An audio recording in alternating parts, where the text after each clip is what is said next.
우리 함께 인사하겠습니다. 잘 나오셨습니다. 성도님이 계셔서 든든합니다. 사랑하고 축복합니다. 사랑하고 축복합니다. 감사합니다.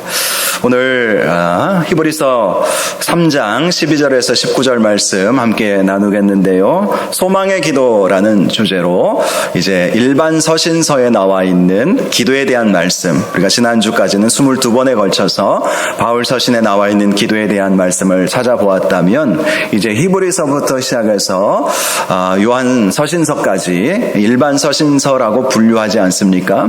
이 일반 서신서에 나와 있는 기도에 대한 말씀을 함께 묵상하도록 하겠습니다. 특별히 이 일반 서신서에 나와 있는 기도에 대한 주제를 소망의 기도라고 제가 정한 이유가 있습니다. 그것은 이 일반 서신서들이 주로 핍박의 상황 속에서 쓰여졌기 때문이었습니다. 핍박의 상황 속에서. 야고보서 말씀을 보면 이 야고보서는 흩어진 12지파에게 보낸 편지이지 않았습니까? 핍박을 받아서 유대인 중에 예수 믿게 된 사람들, 초대 예루살렘 교회 성도들이 핍박을 받았을 때에 그들이 흩어졌는데 그들에게 야고보 사도가 보낸 편지가 바로 야고보 사도인 것이죠. 다른 서신서들도 다 초대교회가 형성된 이후에 교회 핍박이 다가왔을 때에 특별히 로마 황제로부터의 핍박이 아주 극심한 핍박이었죠. 이런 핍박 속에서 그들에게 믿음 지키게 하고자 사도들이 편지를 보낸 것, 그래서 베드로 전서 후서도 마찬가지고 요한 서신서들도 사실은 마찬가지입니다. 핍박의 상황 속에서 사도 요한 같은 경우는 AD 90년대쯤에 이제 예루살렘이 다 멸망하고 또 교회가 세워진 지 적어도 두 세대 60년 이상이 흘렀기 때문에 두 세대 이후에 교회가 나태함에 빠지고 형식주의에 빠져버렸을 때 그들에게 다시 한번 믿음으로 바로 서게 하기 위해서 편지를 보낸 것이 바로 요한 서신서들 아니겠습니까? 이 히브리서 말씀은요, 로마에 있는 유대인 출신 그리스도인들에게 보낸 편지였습니다. 자, 로마에 있는 그리스도인들, 특별히 원래는 유대교인이었다가 개종을 한 것이죠. 예수 그리스도를 받아들이게 된 것입니다. 그런데 당시에 로마 황제의 아주 직접적인 핍박 아래에 있지 않았겠습니까? 로마는 어찌 보면 가장 핍박의 중심에 있었던 곳이라고 할 수 있죠. 예수 믿는 성도들에게 있어서 로마에 살고 있는 그리스도인들은 가장 극심한 핍박을 받아야 했던 것입니다. 그래서 이 히브리서는 바로 그렇게 핍박 가운데 있는 성도들에게 보낸 편지였던 것이죠. 각 편지들마다 한 가지 공통적인 주제가 있습니다. 아무리 핍박이 와도, 아무리 환난과 아무리 어려움과 여러 가지 근심, 걱정할 일들이 있다 할지라도 끝까지 하나님 나라 바라보면서 소망을 잃지 말자. 그런 의미로 이 서신서들이 쓰여지게 되었던 것입니다. 오늘 본문 12절을 보면 형제들아 너희는 삼가 혹 너희 중에 누가 믿지 아니하는 악한 마음을 품고 살아계신 하나님에게서 떨어질까 조심할 것이요. 이렇게 말씀하고 있습니다. 이 말씀에서 형제들아 라고 말씀하고 있는 것을 통해서 이 히브리서의 처음 독자들은 예수 믿는 사람들이라는 것을 알 수가 있습니다. 그런데 예수 믿는 사람들 중에서도 특별히 유대교에서 개종한 사람들이라는 사실을 이 히브리서 전체적인 내용을 통해서 우리는 알 수 있지요. 그래서 이 히브리서는요, 특별히 구약의 인용이 참 많죠. 구약을 아는 사람들이기 때문에 구약 말씀을 인용한 것이죠. 마태복음도 구약에 대한 말씀이 많이 있죠. 야고보서도 구약에 대한 말씀이 많이 있죠. 이렇게 구약을 많이 인용한 말씀들은 그 첫 번째 대상이 유대인이다. 이 사실을 여러분 이해를 하시면 될 것입니다. 자, 로마에 살고 있는 유대인들, 자, 그들에게는 어떤 핍박이 있었겠습니까? 로마 황제로부터 핍박이 있었던 것입니다. 네로라고 하는 악랄한 황제가 있지 않았습니까? 로마에 큰 화재 사건이 나지 않았습니까? 그런데 당시 로마 시민들이 이것을 미치광이 네로가 한 짓이다 라는 그러한 소문이 막 일어나니까 그 자신에게 왔던 그 화살을 예수 믿는 그리스도인들에게 돌리려고 예수 믿는 사람들이 불지른 것이다, 이렇게 있지도 않은 거짓 소문을 퍼뜨리면서 예수 믿는 유대인들을 이 코너로 이게 몰아갔던 그런 일들이 있지 않았습니까? 자, 이렇게 유대 교인이었다가 예수 믿는 사람들이 핍박이 오니까 자, 어떤 일이 벌어졌느냐면 다시 과거의 유대교로 돌아가려는 사람들이 생겨나게 되었던 것입니다. 그래서 사도 바울, 이 히브리서의 기자가, 히브리서 기자가 누구인지는 정확히 알 수는 없어요. 사도 바울이라고 말하는 사람도 있고, 아볼로가 썼다, 이렇게 추측하는 사람들도 있지만, 누가 썼는지는 모르지만, 이 히브리서 기자가 유대교로 다시 회귀하려는 그러한 사람들에게 예수 그리스도를 믿는 그 믿음을 버리고 과거에 그들이 따랐던 율법 종교, 유대교로 회귀하려는 사람들을 향해서 다시 예수 그리스도로 돌아와야 된다. 예수 그리스도를 다시 붙잡고 살아야 된다.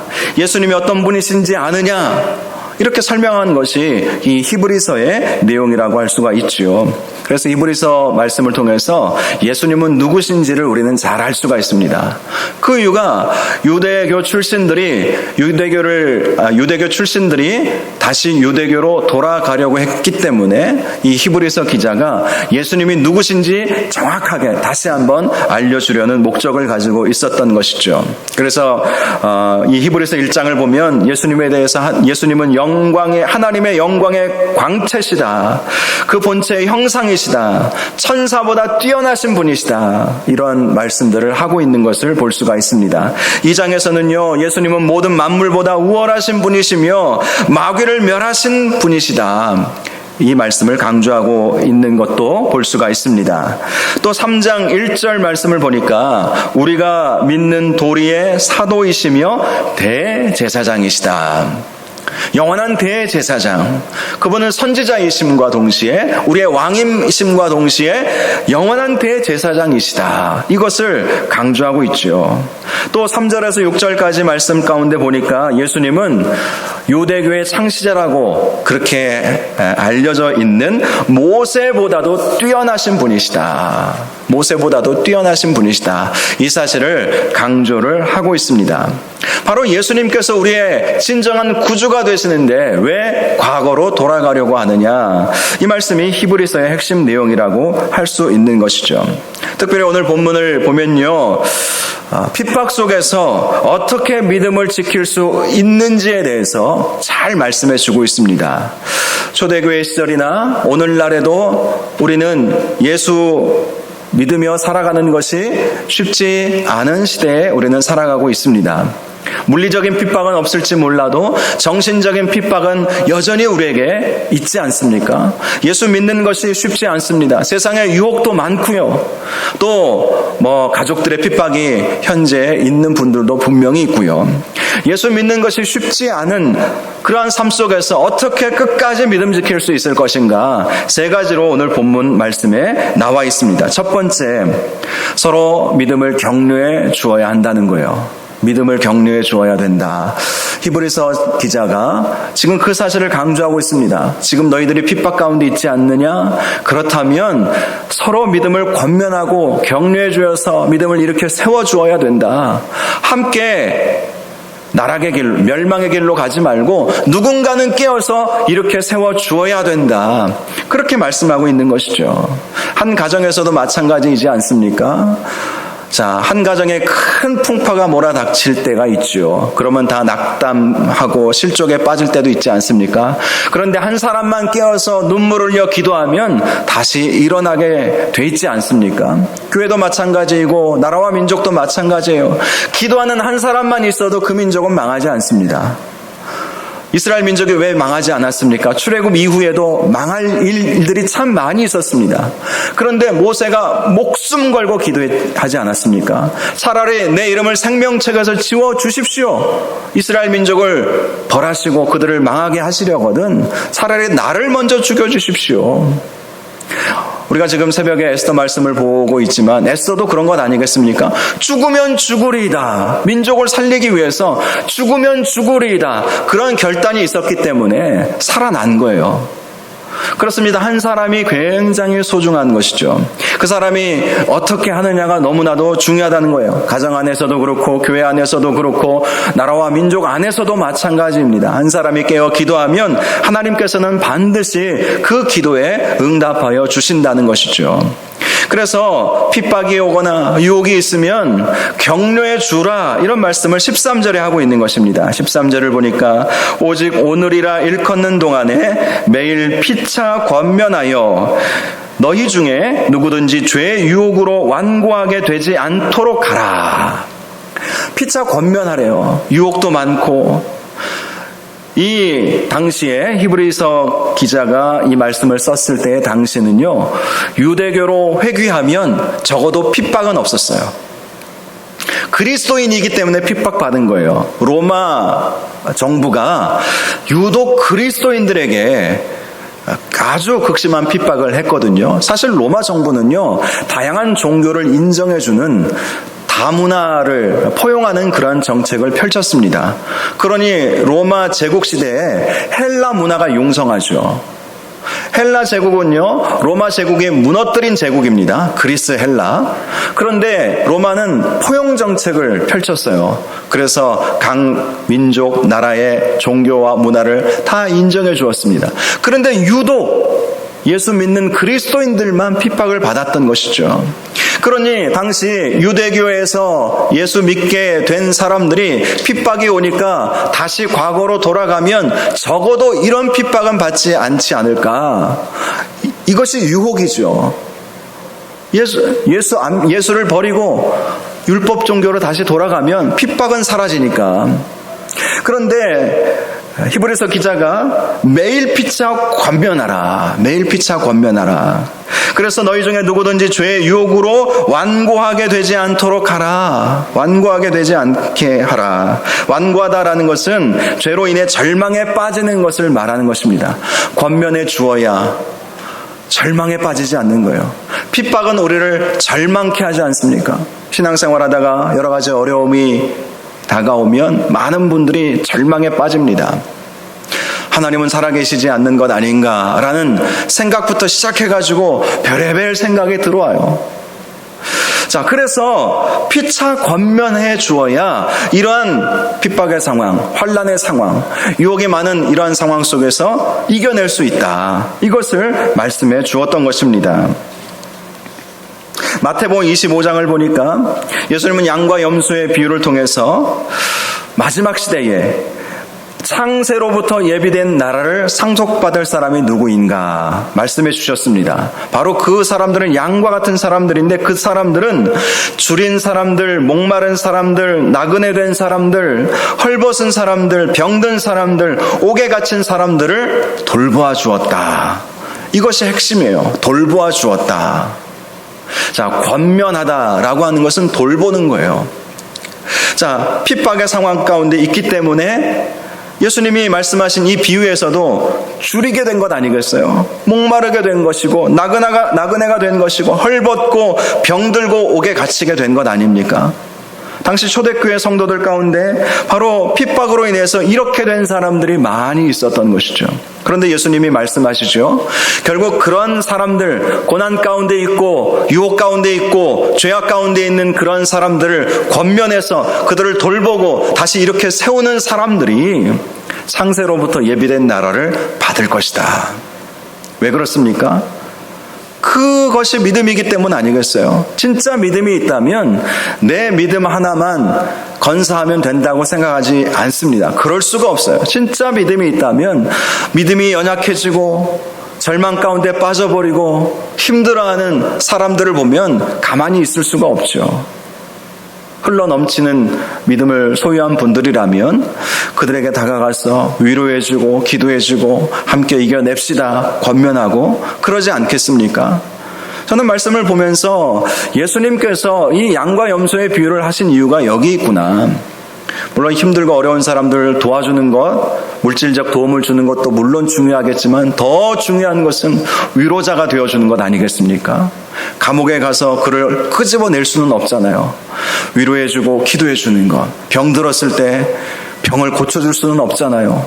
그런데 돌보아 주었고, 병들었을 때 돌보아 주었고, 감옥에 갇혔을 때 와서 봐주는 거예요. 바로 그러한 모습을 서로가 가질 때 이 핍박과 유혹의 시대를 이겨낼 수 있을 것이다.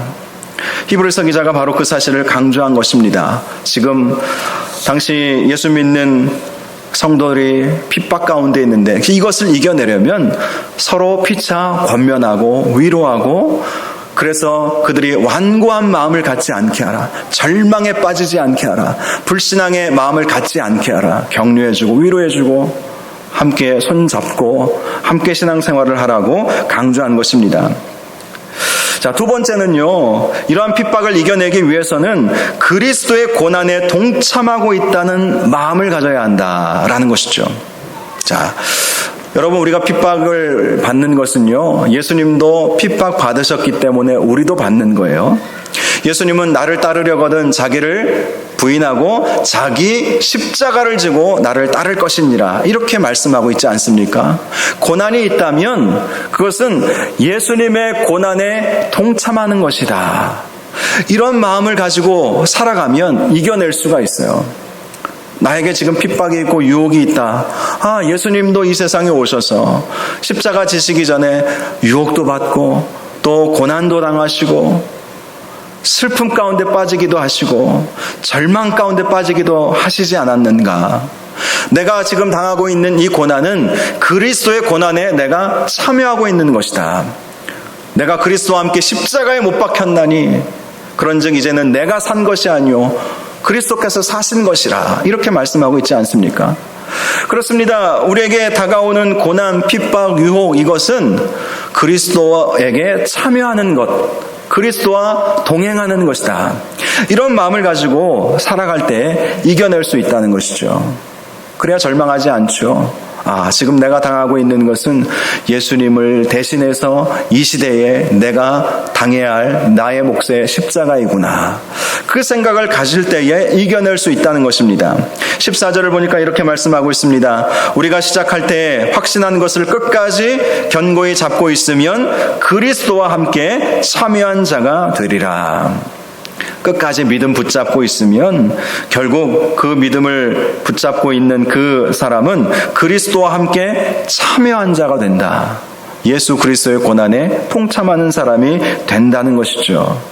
그렇습니다. 고난이 오면 피하지 말고 오히려 직면하고 맞서서 싸우고 오히려 더 하나님을 의지하면서 나아가야 된다는 것이죠. 예수 그리스도의 십자가의 고난을 생각하면서 나도 그 십자가의 고난을 지리라 라고 하는 그 마음으로 그 고난을 피하거나 도망치지 말고 오히려 예수 그리스도의 고난에 나는 동참하고 있는 것이다. 그리고 이 고난의 끝은 하나님 나라 천국 아니겠습니까? 우리가 마지막에 설령 핍박으로 해서 죽는다 할지라도 천국 소망이 우리에게는 있지 않습니까? 놀라운 은혜와 복이 우리에게 있지 않습니까? 그리스도의 고난에 동참하는 그 마음으로 핍박을 직면하라, 이런 말씀을 하고 있는 것이죠. 자, 세 번째, 극심한 고난과 핍박, 환난과 유혹을 이겨낼 수 있는 방법은 주의 음성을 들어야 한다라는 것입니다. 주의 음성을. 15절에 이렇게 말씀하고 있습니다. 성경에 일렀으되 오늘 너희가 그의 음성을 듣거든 경노하게 하시던 것 같이 너희 마음을 완고하게 하지 말라 하셨으니. 자, 주의 음성을 들어야 완고하지 않게 되는 것이죠. 절망하지 않게 되는 것이죠. 주의 음성을 들어야 된다. 여러분, 이 15절 이 말씀은요, 히브리서 3장과 4장에 반복되는 말씀이에요. 너무나도 중요하다는 것을 알 수가 있죠. 여러분, 한번 3장 7절 8절 한번 보시기 바랍니다. 7절 8절에도 비슷하게 말씀하고 있어요. 7절 8절 같이 한번 읽어볼까요? 시작. 그러므로 성령이 이르신 바와 같이 오늘 너희가 그의 음성을 듣거든 광야에서 시험하던 날에 거역하던 것 같이 너희 마음을 완고하게 하지 말라. 자, 그의 음성을 듣거든. 여기서 계속해서 반복 반복되는 단어가 주의 음성을 듣거든 완고하게 하지 말라, 이 말씀이에요. 히브리서 4장 7절에도 비슷한 말씀이 나와 있습니다. 히브리서 4장 7절도 한번 읽어보죠. 시작. 오랜 후에 다윗의 글에 다시 어느 날을 정하여 오늘이라고 미리 이같이 일렀으되 오늘 너희가 그의 음성을 듣거든 너희 마음을 완고하게 하지 말라 하였나니. 이 말씀, 주의 음성을 듣거든 완고하게 하지 말라, 이 말씀은요 시편 95편에 나와 있는 말씀입니다. 다윗의 시 가운데 있는 말씀이죠. 시편 95편 6절에서 8절을 보니까 이렇게 말씀하고 있습니다. 오라 우리가 굽혀 경배하며 우리를 지으신 여호와 앞에 무릎을 꿇자. 그는 우리의 하나님이시요 우리는 그가 기르시는 백성이며 그의 손이 돌보시는 양이기 때문이라. 너희가 오늘 그의 음성을 듣거든 너희는 무리바에서와 같이 또 광야의 마사에서 지냈던 날과 같이 너희 마음을 완악하게 하지 말지어다. 자, 이 말씀의 배경은 출애굽 이후에 이스라엘 백성이 물이 없어서 모세를 원망한 사건이 바로 그 배경입니다. 물이 없어서. 자, 희망을 품고 나왔어요. 희망을 품고 애굽의 압제를 피해서 이제 광야로 나아가는 여정 중에 있었습니다. 가나안으로 가는 그 과정 속에 있었어요. 그런데 광야에서 물이 없는 거예요. 먹을 것 없는 것은 그래도 참을 수 있어도 물 없는 것은 참기가 너무 어렵지 않습니까? 그래서 고통 중에 있었던 것이죠. 그런데 그들이 원망하고 다시 애굽으로 돌아가자 이렇게 말했던 사건이 바로 이 무리바 광야의 마사 사건인 것입니다.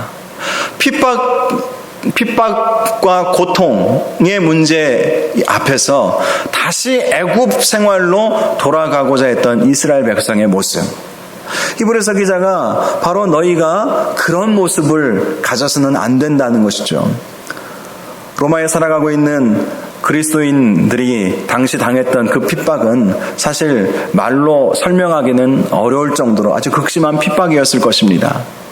그런데 아무리 핍박이 온다 할지라도 과거 이스라엘 백성의 광야 무리바와 마사에서 물이 없다고 모세를 원망하고 다시 애굽으로 돌아가자고 했던 것처럼 그렇게 하지 말고 주의 음성을 듣거든 완고하게 하지 말라 이렇게 말씀하고 있는 것입니다. 결국 이 말씀에서 우리가 알 수 있는 것은 주님의 음성을 들어야 이러한 고난과 핍박을 이겨낼 수 있다라는 것이죠. 주님의 음성을 들어야 한다. 그렇습니다. 주님께서 한 말씀만 우리에게 허락하여 주시면 그 말씀은 살아있고 능력의 말씀이기 때문에 얼마든지 핍박을 견디고 이겨낼 수 있다는 거예요. 주님의 음성을 듣는다면. 주님의 음성은 어떻게 들을 수 있습니까? 하나님 말씀을 읽다가 주님께서 말씀하여 주실 때가 많이 있죠. 기도 도중에 하나님께서 마음속에 깨닫게 하여 주시는 것들이 있어요. 때로는 하나님께서 옆에서 내 귀에 속삭이듯이 말씀하여 주시는 그러한 음성들도 있습니다. 바로 그러한 주님의 음성을 들어야 이러한 핍박의 상황을 이겨낼 수 있다. 특별히 주님의 음성을 듣기 위해서는 기도해야 합니다. 기도해야 하는 것이죠. 시편에서 조금 전에 말씀드렸던 것처럼 오라 우리가 굽혀 경배하며 우리를 지으신 여호와 앞에 무릎을 꿇자. 그래야 주의 음성을 들을 수 있다는 거예요. 하나님을 경배하며 하나님 앞에 무릎을 꿇고 기도할 때에 하나님께서 음성을 들려주실 텐데 그 음성을 들으면 너의 마음을 완고하게 하지 말아라. 완고라는 말이 어떤 의미라고요? 절망에 빠지지 말아라. 절망하지 않게 된다는 것이죠. 하나님의 음성을 들으면 주의 음성은 우리에게 힘을 주신다는 것입니다. 은혜를 주셔서 환난을 이기게 하신다는 것입니다. 그렇습니다. 결론은 이것입니다. 기도해야 결국 믿음을 지킬 수 있다는 거예요. 기도해야 주의 음성을 듣고 기도해야 그리스도의 고난에 동참해야 되겠다. 또 기도하는 사람이 피차 권면할 수 있지 않겠습니까? 기도해야 환난을 이겨낼 수 있다는 것입니다. 기도하면 주님의 음성을 듣게 되고 주님의 음성을 듣게 되면 주님의 위로하심을 경험하게 됩니다. 그러면 절망과 낙심에 빠졌던 마음이 새롭게 회복되는 은혜가 임하게 됩니다. 주님의 음성을 듣게 되면 주님께서 나의 잘못을 지적하시는 그 음성도 듣게 되지 않겠습니까? 그러니 우리의 마음이 완악하여져서 다시 과거로 돌아가고자 하는 그러한 일들은 벌어지지 않는 것입니다. 기도는 우리의 믿음을 지킬 수 있는 힘을 제공해 주는 것입니다. 우리가 기도하면 더 큰 믿음의 사람이 되는 것이죠. 기도는 그 어떤 위기보다도 크신 하나님을 만나게 하는 방법입니다. 기도해야 하나님을 만나는 거예요. 또한 기도를 통해서 하나님은 우리 자신을 변화시켜 주시고 환난과 핍박의 상황도 변화시켜 주십니다. 때로는 거대한 폭풍이 몰려와도 그 위를 넘어가게 하는 것, 그것이 바로 기도의 힘인 것이죠. 기도하면 불안한 마음, 염려되고 통제되지 않는 감정도 다스려 주시는 은혜가 있지 않겠습니까? 그러니 기도해야 끝까지 믿음을 지킬 수 있다라는 것입니다. 히브리서 기자가 핍박의 상황 속에서 성도들에게 권면한 것, 주의 음성을 듣자는 것이죠. 주의 음성을 들어야 완악하게 되지 아니하고 믿음 끝까지 지키고 과거로 회개하지 아니하고 하나님 나라 바라보면서 끝까지 그리스도의 고난에 동참할 수 있다. 이것이 오늘 우리에게 주는 교훈의 말씀인 것입니다. 기도는 우리를 다시 이렇게 세우는 놀라운 역사가 있다는 것을 꼭 기억하시고 이 밤에 기도할 때 다시 한번 우리가 늘 기도하지만 하나님 기도의 사람 되게 하여 주옵소서. 기도를 통해서 핍박을 이겨내게 하시고 절망 속에서도 소망을 잃지 않게 하여 주시옵시고 기도를 통해서 하나님의 능력을 경험할 수 있도록 인도하여 주시옵소서. 기도가 힘이 되게 하여 주시옵소서. 이런 제목으로 함께 기도할 수 있기를 바랍니다. 이 시간 말씀 생각하면서 주여 한번 부르시고 기도하겠습니다. 주여, 거룩하시고 존귀하신 아버지 하나님 아버지, 주의 음성을 듣거든 너희 마음을 완고하게 하지 말라라고 말씀하셨습니다.